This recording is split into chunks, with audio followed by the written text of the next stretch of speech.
श्री राधे राधे।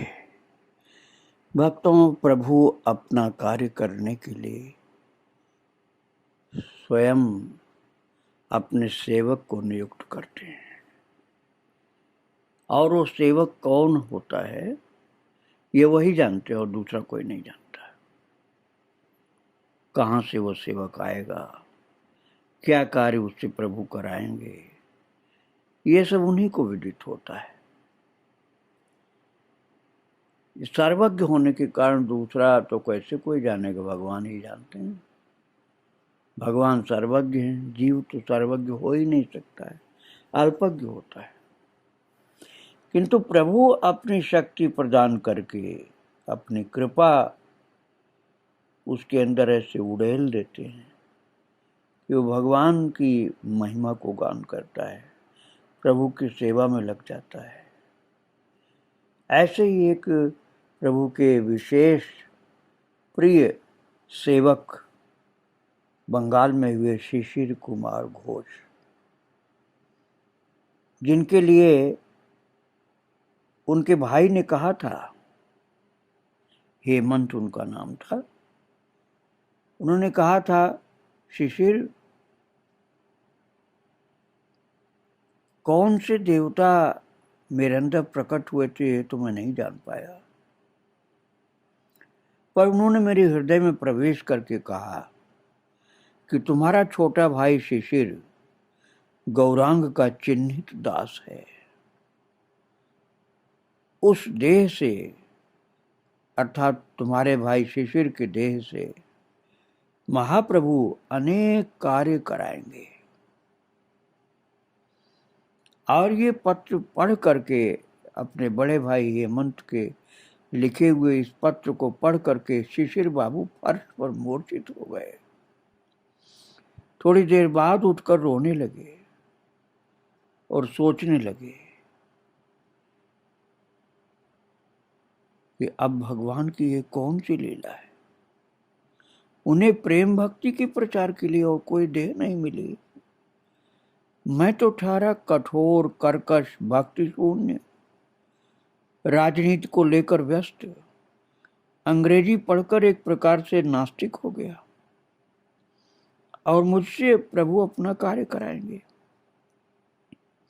शिशिर बाबू ने अत्यंत कातर हो हाथ जोड़कर प्रभु से निवेदन किया, भगवान, तुम केवल मेरी दुर्दशा देखकर दयालु होकर अपने उदार स्वभाव से मुझ पर कृपा करो, तो मैं भी प्रतिज्ञा करता हूं कि यथासाध्य सरल मन से तुम्हारा श्री चरण भजन करूंगा, जगत में तुम्हारा गुणगान करूंगा। और भक्तों, यहीं से आरंभ हुआ वो मोड़। तो शिशिर बाबू ने गौर सुंदर का गुणगान आरंभ किया। उन्होंने लिखा अमीय निमाई चरित।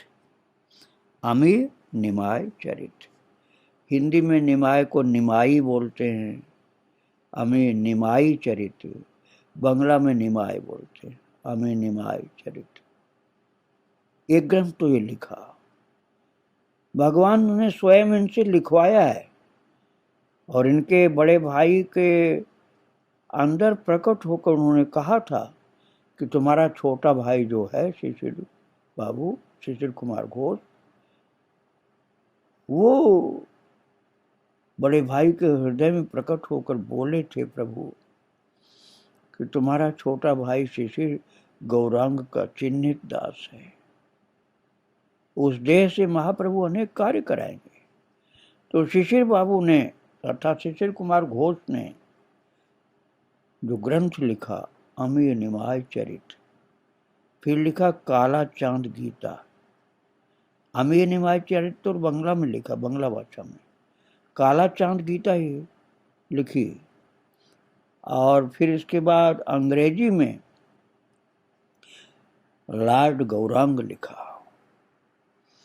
आपको शायद स्मरण हो जाए, मैं बता रहा हूं आपको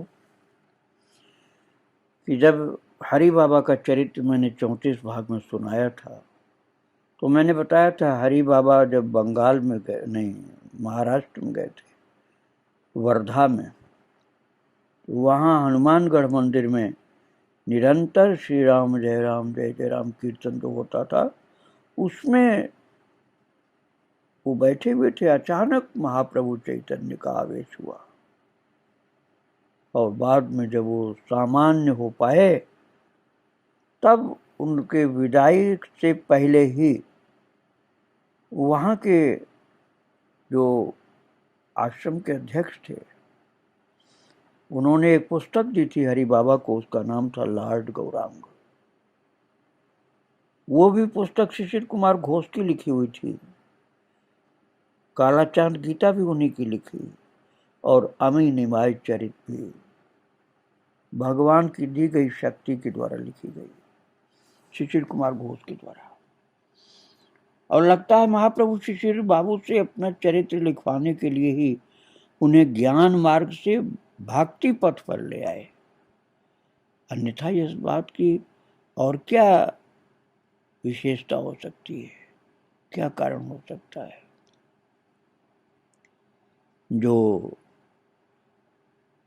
बहुत से सेवा कार्यों में, सांसारिक सेवा कार्यों में डूबे हुए थे, उनको अचानक भगवान ने अपने सेवा कार्य में लगा लिया।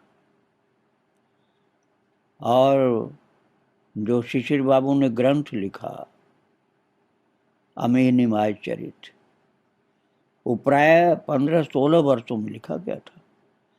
पूरा हुआ वो ग्रंथ 10 दिसंबर 1910 को, और ठीक उसके 1 महीने बाद 10 जनवरी को 71 वर्षीय शिशिर बाबू नित्य लीला में प्रविष्ट हो गए, अर्थात भगवान की लीला में प्रविष्ट हो गए।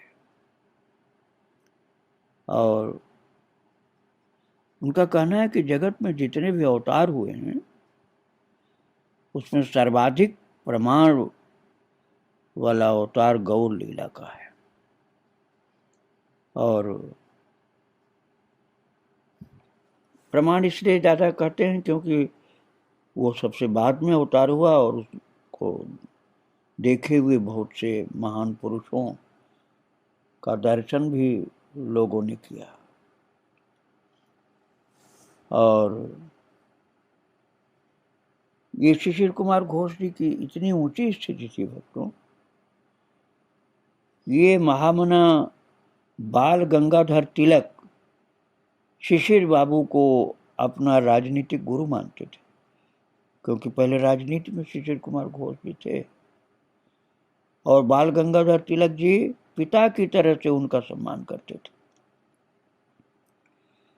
और कलकत्ता टाउन हॉल में शिशिर बाबू की स्मृति में एक सभा हुई थी, जिसमें द एम्पायर के अंग्रेज संपादक ने, जिनका नाम था AJF ब्लेयर, उन्होंने अपनी श्रद्धांजलि में कहा था कि हर देश के अपने संत और योद्धा होते हैं, किंतु सामान्यतः संत योद्धा नहीं होते और योद्धा संत नहीं होते। और ये शिशिर कुमार घोष की महानता का एक अंश था कि उनके व्यक्तित्व में बाहरी तौर पर सामंजस्य न रखने वाले ये दोनों तत्व विद्यमान थे, अर्थात वो संत भी थे और राष्ट्रभक्त योद्धा भी थे। तो ये शिशिर कुमार घोष ने जो 3 प्रमुख ग्रंथ लिखे, लॉर्ड गौरांग, काला चांद गीता और अमी निमाय चरित, इसमें सबकी महिमा है, किंतु अमी निमाय चरित को संतों ने विशेष सराहा। तो भक्तों, यही शिशिर कुमार घोष बाद में महात्मा कहे जाने लगे। पूरा बंगाल का पूरा देश, भारतवर्ष, शिशिर कुमार घोष को महात्मा कहना शुरू कर दिया। और महात्मा शिशिर कुमार घोष के प्रति वृंदावन में एक भक्त जो श्री गौरांग दास जी महाराज के शिष्य हैं, उन्होंने बहुत प्रेम के साथ, जो वृंदावन में वो भक्त हैं ब्रजगोपाल दास, उन्होंने शिशिर कुमार घोष के प्रति बहुत प्रेम श्रद्धा आदर युक्त लगाव अपने मन में बना लिया। और उसका कारण यह है कि बड़े बाबा के साथ उनकी प्रीति थी और फिर वो गुरुदेव श्री गौरांग दास जी महाराज को भी स्नेह करते थे। और ब्रज गोपाल दास जी के गुरुदेव गौरांग दास जी महाराज, उनसे शिशिर कुमार घोष का बहुत स्नेह था। अब वो स्नेह किस प्रकार से था, मैं वो बात आपको सुनाना चाहता हूँ। जिन दिनों शिशिर कुमार घोष एक संत के रूप में वैद्यनाथ आवास में रह करके भजन कर रहे थे, उन्हीं दिनों बच्चों की टोली आकर के वहां खूब खेल कूद और शोरगुल करती थी। तो उन्होंने बच्चों के शोरगुल को रोकने के लिए बच्चों के प्रमुख को, अर्थात उस मुख्य बालक को पकड़ लिया जो शोरगुल कराने में भी आगे था। उस बात को मैं आपको बता रहा हूं। वैद्यनाथ आवास भजनरत घोष महाशय, बच्चों की टोली ने आकर किया तुमुल रव। घोष महाशय दौड़े आए आसन तज कर, पकड़ लिया धीरेन्द्रनाथ को प्रमुख समझ कर। धीरेन्द्रनाथ नामक एक बालक जो मुख्य था शोरगुल करने में, उसको पकड़ लिया। आसन छोड़ करके संत श्री शिशिर कुमार घोष जी भाग करके आए, क्योंकि भजन में बाधा डाल रहे थे बच्चे, तो मुख्य बच्चे को पकड़ लिया। अब वो बच्चा था, तो पकड़े जाने पर क्या बोला? बालक बोला फिर आऊं तो गौर दुहाई। घोष महाशय चौंक गए क्या कसम सुनाई। बच्चे ने कहा गौर दुहाई अर्थात चैतन्य महाप्रभु की दुहाई मैं फिर आऊं तो, मतलब चैतन्य महाप्रभु की कसम खा के बोला अब नहीं आऊंगा। और श्री चैतन्य महाप्रभु के महान भक्त शिशिर कुमार घोष ने जब अपने आराध्य की कसम खाते हुए अपने एक बच्चे को देखा अपने सम्मुख, तो चकित हो गए कि बच्चा हमारे प्रभु की कसम खा रहा है। तो उन्होंने क्या किया, फिर बच्चे को लय गोदी में अति स्नेह उड़ेला और खिलाया प्रभु प्रसाद का वह रसगुल्ला। महाराज भाव विभोर हो गए, शिशिर कुमार घोष जी भाव विभोर हो गए और उन्होंने बड़े प्यार से बच्चे को कुटिया में ले जा करके भगवान को भोग लगाया था, जिसको ठाकुर जी ने अर्थात चैतन्य महाप्रभु ने ग्रहण किया था। वो प्यार भरा हुआ भगवत प्रेम का रसगुल्ला धीरेन्द्रनाथ नामक बच्चे को खिला दिया, जो पकड़ा गया था शिशिर कुमार घोष के द्वारा शोरगुल करता हुआ। और वो धीरेन्द्रनाथ कौन थे, अब वो आप समझिए। शिशिर कुमार घोष का संक्षिप्त परिचय मैंने सुनाया, और धीरेन्द्रनाथ जी कौन थे? अरे यही धीरेन्द्र शिशिर प्रिय व्रज में आए, श्री गौरांग दास नाम से जनमन छाए। महाराज वही बालक जो शोरगुल कर रहा था शिशिर कुमार घोष की भजन कुटी के निकट में, जिसने गौर दुहाई की थी कि मैं गौर दुहाई में नहीं आऊँगा हल्ला करने, आप मुझे छोड़ दो छोड़ दो। और जब भगवान का पाया हुआ रसगुल्ला शिशिर कुमार घोष जी ने भगवान को जो भोग लगाया चैतन्य महाप्रभु ने ग्रहण किया था, वही रसगुल्ला प्यार से बच्चे को खिलाया।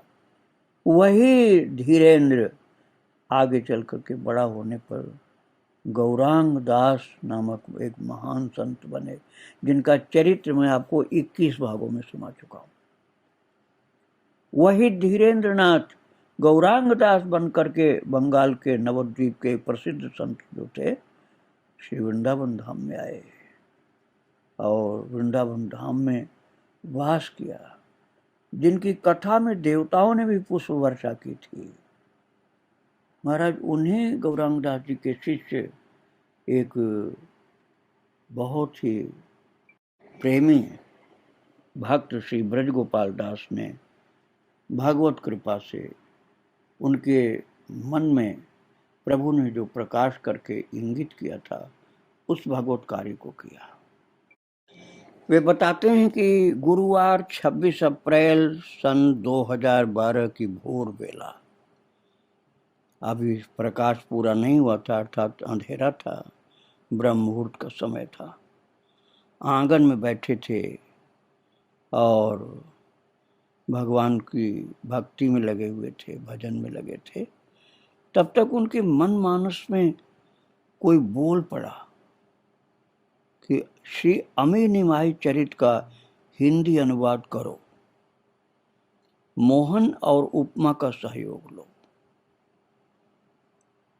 बात ये मैंने आपको पहले बताया, श्री अमी निमाई चरित बंगला में लिखा गया ग्रंथ था।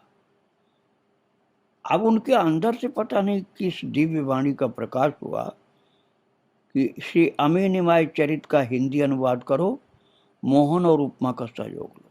मोहन इनके बड़े भाई और उपमा पुत्र वधु, जो बहुत अच्छी बंगला भाषा की विदुषी नारी है। तो इन तीनों लोगों ने ये कार्य किया। तो यह आवाज, ये प्रेरणा तो ब्रज गोपाल दास के अंदर हुई थी। और महात्मा घोष जो सुशील कुमार घोष थे, उनके प्रति इनका लगाव क्यों था? क्योंकि इनके गुरुदेव गौरांग दास जी के साथ इनका बहुत उच्च कोटि का श्रद्धा और प्रेम का संपर्क, और उनका अर्थात गौरांग दास जी का सुशील कुमार घोष के साथ बहुत भक्ति युक्त संबंध था, जो मैंने आपको पहले बताया। जो पहले धीरेन्द्र नाथ थे, जिनको भगाने के लिए पहले सुशील कुमार घोष आए थे, बाद में प्रसाद दे करके अपना प्यार दिया, आशीर्वाद दिया, वही गौरांग दास जी महाराज के शिष्य ब्रजगोपाल दास को अंदर ये प्रेरणा मिली कि इस बंगला ग्रंथ का हिंदी अनुवाद करो, साथ में अपने बड़े भाई को, बहू को लो, और इस कार्य को भगवत आदेश समझ करके तीनों ने मिलकर के कार्य किया। बार बार अमी निमाई चरित को बंगला में जो लिखा हुआ ग्रंथ उसको पढ़ा इन लोगों ने, और साहस जल्दी नहीं हो रहा था कि बंगला को पूरा पूरा हिंदी में किया जाए, लेकिन भगवान की आज्ञा इनको समझ में आई। तब तीनों लग गए अपने कार्य में और ग्रंथ का हिंदी रूपांतरण हो गया। और अब ये तो मैं नहीं जानता हूँ कि मैं क्यों इसको आपको सुनाना चाहता हूँ, किंतु मेरे मन में ठाकुर जी की कृपा से ये भाव हुआ कि मैं इस ग्रंथ को आपको हिंदी में सुनाऊं। तो आज प्रभु की कृपा मान करके मैं इस कार्य में लग रहा हूं, अर्थात आपको सुशील कुमार घोष जी के द्वारा प्रकाशित प्रकट किया हुआ दिव्य ग्रंथ श्री अमी निमाई चरित का जो अभी संक्षिप्त परिचय मैंने आपको सुनाया, उस ग्रंथ के आराध्य प्रतिपाद्य विषय जो श्री चैतन्य महाप्रभु हैं, उन्हीं के जीवन गाथा को, उनकी जीवन गाथा को, अर्थात उनके परम कल्याणकारी मंगलमय चरित्र को आज से मैं सुनाना प्रारंभ कर रहा हूँ। भक्तों, बंगाल में श्री जगन्नाथ मिश्र एक महान भक्त थे। उनकी धर्मपत्नी शची देवी विवाह के पश्चात नदिया के मोहल्ले में संसार यात्रा का निर्वाह करने के लिए आए, और जिस मोहल्ले में श्री हट्टिया के लोग रहते थे, वहीं शची और जगन्नाथ मिश्र बाद में चल के यही चैतन्य महाप्रभु के माता पिता बनते हैं, रहने लग गए। और एक बात मैं आज पहले दिन आपको और बताना चाहता हूँ कि ये लगभग 500 वर्ष पहले अवतार हुआ था। तो बंगाल के नवद्वीप नगर में गौरांग ने जन्म ग्रहण किया। जो गौरांग महाराज के जन्म के कारण नवद्वीप एक महान तीर्थ हो गया। और वे आमतौर पर चैतन्य महाप्रभु तो बाद में कहलाए, पहले निमाई कहलाए। माता पिता ने उनका नाम रखा था विश्वंभर। भक्तों ने गौरहरि नाम रख दिया, श्री गौरांग नाम रखा। गुरुदेव ने नाम रखा श्री कृष्ण चैतन्य। और इस प्रकार से एक अद्भुत प्रेमावतार भगवान का हुआ था। आज भागीरथी के पश्चिमी पहाड़ पर नवद्वीप नाम का जो ग्राम है, उसी के दूसरी पार पर उस समय का नवद्वीप था। वर्तमान नवद्वीप को तब कुलिया कहते थे। जगन्नाथ मिश्र जी विद्वान थे, धर्म के मार्ग पर चलने वाले थे, धर्मात्मा थे, लेकिन गरीब थे। और उनकी गृहस्थी अनायास ही अर्थात अपने आप चलती थी। वो तो भक्ति में लगे रहते थे, लेकिन आप कह सकते हैं कि उनकी गृहस्थी को भगवान चलाते थे। और जगन्नाथ मिश्र की एक के बाद एक ऐसे 8 कन्याएं हुई और सभी चल बसी। उनके बाद एक पुत्र हुआ, उसका नाम रखा गया विश्वरूप। और ये पुत्र मिश्र दंपत्ति का सर्वस्व धन था, रूप गुण में अतुलनीय था। वो जब करीब 8 साल का था, जगन्नाथ को माता पिता का आज्ञा पत्र मिला, जिसमें लिखा था कि वे स्त्री पुत्र को छोड़कर शीघ्र उनसे मिलने जाएं। और इस पत्र को देखकर सची देवी भी सास ससुर को देखने के लिए अत्यंत व्याकुल हो गईं। वे दोनों पुत्र को लेकर अपने घर श्रीहट्ट पहुंचे। और भक्तों, उसी वर्ष माघ मास में सची देवी ने गर्भ धारण किया। तब विश्वरूप 9-10 वर्ष के थे। और जगन्नाथ जी लौटना नहीं चाहते थे, पर वो अपनी माता शोभा देवी के आदेश से स्त्री पुत्र को लेकर नवद्वीप चले आए। शोभा देवी ने रात को स्वप्न देखा था कि कोई महापुरुष उनसे कह रहे हैं कि तुम्हारी पुत्र वधू के गर्भ में स्वयं भगवान ने प्रवेश किया है, अतः इन लोगों को शीघ्र ही नवद्वीप भेज दो। दशहरा पर गंगा स्नान को आने वाले यात्रियों के साथ जगन्नाथ स्त्री पुत्र को लेकर के नवद्वीप लौट आए। सची के गर्भ को 10वां महीना निकल गया, पर प्रसव नहीं हुआ। 11वां मास भी बीत गया। माघ मास में गर्भ हुआ था, दूसरा माघ आ गया, 1 साल हो गया, फिर भी बच्चे का जन्म नहीं हुआ। फाल्गुन आया तो जगन्नाथ ने व्यस्त होकर ससुर नीलांबर चक्रवर्ती को बुलवाया। वे विख्यात ज्योतिषी थे। उन्होंने गणना करके देखा कि शीघ्र ही प्रसव होगा और सची के गर्भ से कोई महापुरुष का जन्म होना है। ये सुनकर सभी फिर शांत हो गए, चिंता दूर हुई। और महाराज, आपको मैं बताऊं कि ईस्वी सन के अनुसार यदि कहा जाए तो सन 1485 ईस्वी में, अर्थात आज से 540 वर्ष पहले महाप्रभु का जन्म हुआ। गंगा मैया के तट पर विद्वज्जन परिशोभित नवद्वीप नगर में मनोहर फाल्गुन मास में निर्मल पूर्णिमा की रात को श्री गौरांग देव अवतीर्ण हुए। शाम के समय पूर्व दिशा में एक सोने की थाली की तरह जैसे ही चंद्रोदय हुआ, वैसे ही श्री गौरांग सिंह राशि में पूर्व फाल्गुनी नक्षत्र में मातृगर्भ से भूमिष्ठ हुए। उसी समय चंद्र ग्रहण हुआ और नवद्वीप नगर में सभी हरि ध्वनि कर उठे। भगवान का नाम कीर्तन चालू हुआ। गौर भक्त इस सारी घटना को लेकर नाना प्रकार की बातें किया करते हैं। श्रीपाद कवि कर्णपुर कहते हैं कि चंद्रग्रहण का कोई कारण नहीं था। विधाता ने देखा कि जब निष्कलंक चंद्र स्वरूप श्री गौरांग उदित हुए हैं तो सकलंक चंद्र की आवश्यकता नहीं। यही समझाने के लिए विधि की इच्छा से राहु ने चंद्रमा को ग्रास कर बना लिया। एक अन्य मत है कि श्री गौरांग अवतीर्ण हुए इस महाव्यापार की घोषणा करने के लिए ग्रहण हुआ, क्योंकि ग्रहण होने पर तो सभी हरिध्वनि करेंगे, भगवान का कीर्तन करेंगे। वास्तविक बात यह थी कि जैसे ही गौरांग अवतीर्ण हुए वैसे ही सभी नवद्वीपवासी प्रफुल्ल अंतःकरण से हरि हरि अर्थात प्रभु का नाम गाने लगे। जो भी हो, इस प्रकार हरिध्वनि के साथ श्री गौरांग देव अवतीर्ण हुए, इसमें कोई भी संदेह नहीं।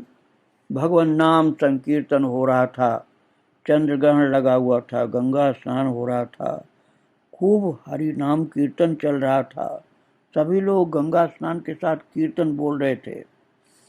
ऐसे पवित्र हरिनाम ध्वनि के बीच में श्री चैतन्य महाप्रभु का अवतार हुआ था। भक्तों, आज से 540 वर्ष पूर्व अब उनके चरित्र को आप आगे फिर श्रवण करेंगे। आज महाप्रभु श्री चैतन्य को, गौरांग महाप्रभु को, जो उस समय निमाई नाम से सुशोभित थे, बारंबार प्रणाम कर रहा हूँ। आगे इनकी चर्चा फिर की जाएगी। श्री राधे राधे, जय जय श्री राधे श्याम, सीताराम।